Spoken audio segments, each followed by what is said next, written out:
Like instant, you don't instant. Yeah. We can go pop for Biggie all day. Nigga, first things first, I pop up, freak all the honeys, dummies, Playboy bunnies, those wanting money. Those the ones I like cause they don't get naked with penetration. Yo, come on my nigga. Doorknobs, I turn like doorknobs. Heart throb never, black and ugly as ever. However, I say Gucci down to the spot. Reason watch filled with rock. Yo, like that shit is so instant. That shit is so instant. And niggas don't know how to write like that in today's world. That's a yo, and I had that. Imagine having that pressure. Nigga, I'm with Puff for years. And that haunted me for years. The idea that Puff is never gonna be impressed, nigga. Because he had Biggie. He had Biggie. Yeah. Like you had Biggie.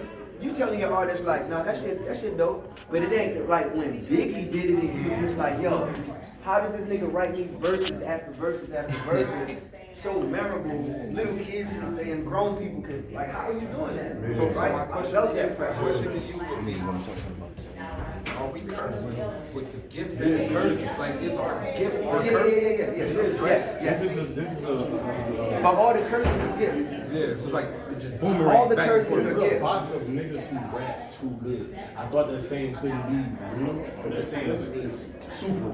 When you rap too good, you have trouble like that. You know what I'm saying? Being simple and listen, dog. It took me years to find out how to write a fucking hook. You know what I'm saying? Yeah, we was just born shit. You remember back in the days, 05 days. We just born shit. Yeah, I didn't know how to do no hook or construct a fucking song. Like that shit was the hardest shit in the world. The day that it stopped meaning something. Nobody told you the day that having all them bars when it stopped. Nobody came out and said, yo, it's over. Nobody gives a fuck. It just stopped. It was one day. It was gone. It was gone. We was all spitters. It was nobody. One day it was gone. Niggas nobody cared about none of that. But I'm gonna tell you what though. I kinda like, you know, help renew the spirit, like from the hip hop side of rapping again. Like niggas wasn't outside, like all y'all was outside. The battle world was outside. I called Royce, Lou, and I said, yo, these niggas is, I called Mickey. I said, yo, these niggas is outside, nigga. He's like, what you mean? I said, yo, look, they outside, they rapping, they taking over hip hop. I'm like, what we doing? Like the craft, like just the craft, the whole shit. Cause now y'all niggas can go on platforms, leakers, and flex. You know, it ain't no separation. It was a separation. So that it was a separation. But now y'all getting the looks, the same looks that a hip hop nigga just was up at the leaker. But you went up there and went super crazy because all you do is write, remember, recite. You so much more on point than these other niggas who got all this fame. Now, like, look at Sue Surf shit. Sue Surf shit was like 14 million views on a freestyle, right? So just think, he been building up his shit on platforms, but now he's on a hip hop platform with all the hype from battle rap. That's dangerous because no rapper, I don't care who you are, gets to come to battle rap with all your hype from hip hop. As soon as you step into these doors, you meet. Yeah, nigga don't give a fuck. You meet because no battle rapper cares. Niggas be like, yo, give me Drake. But watch when Drake get in the building. Niggas ain't gonna care that it's Drake, bro. The disrespect starts. The disrespect starts. And guess what the whole crowd feel like? Drake about to lose. That's how they feel. Immediately. But y'all niggas come to hip hop and y'all can rap. There's no separation if you get that same platform. So when I went to the Lakers, I made sure that I laid them start. And the next thing you know, Royce, niggas came back to the Lakers. But then, I think before me, this was the last nigga at the Lakers. Couldn't leave that like that. You can't leave. And everybody was and left it, nigga. I thought I left it. Yo, say how bad you left it. Justin hit me and was like, yo, niggas ain't trying to come up here no more. They waited for me. Yo, let me tell you how bad you left it. You left it so bad, niggas sent it to me. Like, this what we doing, we letting niggas do. I'm like, what you mean? What'd he do? Yeah, nah, everybody sent me that because shit too. I couldn't see what the nigga was doing. The nigga been moving in the darkness for 2-3 years, nigga, in silence, just popping up places. So I'm like, what'd he do? What'd he do? They like, nigga, go look at this. Click this link. I'm like, yeah. Listen, this was a plan. We used to hoop I gotta get 12, up. 15 years ago, we used to hoop. This nigga called this whole shit out before the face tag, all this. Like, Jag, I'm gonna get a face spawn tattoo. You know what I'm saying? I'm gonna come fuck these niggas' heads up, do a whole bunch of funny shit, get my name up, and then I'm gonna rap. And nigga did exactly everything he said he was gonna do. Man, but dig this. This the cold part.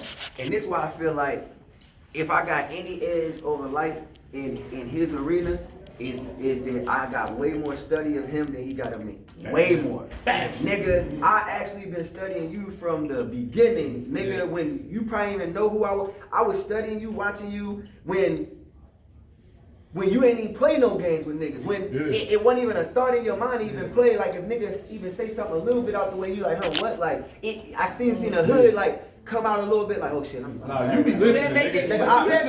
This nigga found me years ago. This nigga be listening. You would make it harder for Daylyt because you studying him. Because I No. got respect for him. Oh yeah. I'm saying if I have any edge in his arena, because respectful, I'm in his arena, then I'm like, I got way more study on this nigga. I'm talking about, and I'm one of them people, I'm like so analytical. Like every great person I've ever studied, I know everything about them. You know what I'm saying? From Michael Jackson, Mike Tyson, Muhammad Ali, you know, Floyd Mayweather. And then when it gets to the battlers, I know everything. I know every I know every nigga's move, his the way he gesticulate his hands. I know his inflections and his tone. Like I'm one of them people. That's just how my mind works. I got a whole data list, and I've been watching this nigga when nobody knew who he was. You know what I'm saying? Because I was like, listen, this is how cold it is. I showed this nigga to Puff when nobody knew who he was. His first early battles, them little dingy rooms, nothing. And I seen this nigga, I'm like, there's something about this nigga, bro. And he wasn't going full, he was still being kind of hard, like more like tough. But he had the fresh waves and he was a little bit more clean cut though, but he was still kind of street, right? And I'm like, no, this nigga cold though, you gotta listen. Listen to how you doing this shit, right? And Puff was like, I don't know, man, niggas. He acting too tough, man. He acting too tough. I'm like, no, you gotta see. I'm like, he from Watts, nigga. It's a different world. And Puff don't get it's a different world. It ain't like, cause I took Puff to Summer Madness, right? So I'm like, try to always introduce him to the culture. I'm like, yo, this nigga. And then in the Philly Swain battle, the nigga was like, yo, keep that shit wrapped. And that's when it started. That's when the whole it started, because if Philly Swain would have never said that, he would have had a longer time to make an impact. But that moment was so impactful. What you mean keep that rap? Yo, that approach, I'm telling you, it ruined Philly Swain. That nigga, that wasn't the same, my nigga. It won't. No, he turned into a songwriter. He's a really successful songwriter now. But it got him out of battle rap, nigga. And after that, it wasn't. That's like, nigga, that's like stepping Shane's song and just taking a nigga's whole, like, oh, you try to be gangster? I'm gonna show you something so much more gangster. Everything you said not to do, now do something about it, right? And it was the moment. And I seen that shit and I was like, yo, oh my God. Cause you can't write that.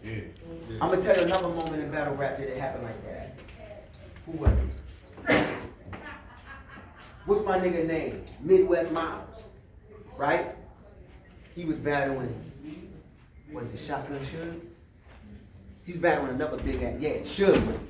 And he was like, yo, you said rest in hell proof?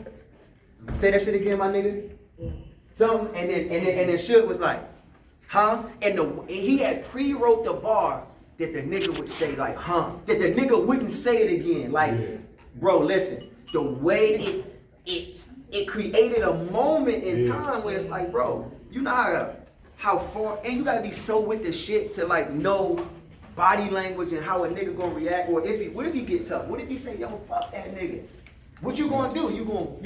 You gotta be ready, right? So a lot of that I don't give a fuckness help create niggas, because this nigga done been in situations where he did shit where it could have got real crazy. It could have got real on some street shit. It could have got, but now niggas don't know how to figure him out. Now he doing antics, he doing gangster shit. What do you do? What do you do with a nigga that you don't know? It's like he don't care. You leave that nigga the fuck alone. You leave that nigga the fuck alone. I'm telling you, it was a hood rule. Like if you seen a nigga, you had to fight him every time you seen him. You had to, and he couldn't beat you. But every time you seen him, you had to fight him. You had to let him beat you up, because I don't want to keep fighting. I'm not gonna fight you every time I see you. I beat you up 50 times, but you never gonna stop. All right, all right. We good. We good. I gotta let him go now. And I just, and it's that psychology of like, it ain't the size of the dog in the fight. It's the size of the fight in the dog.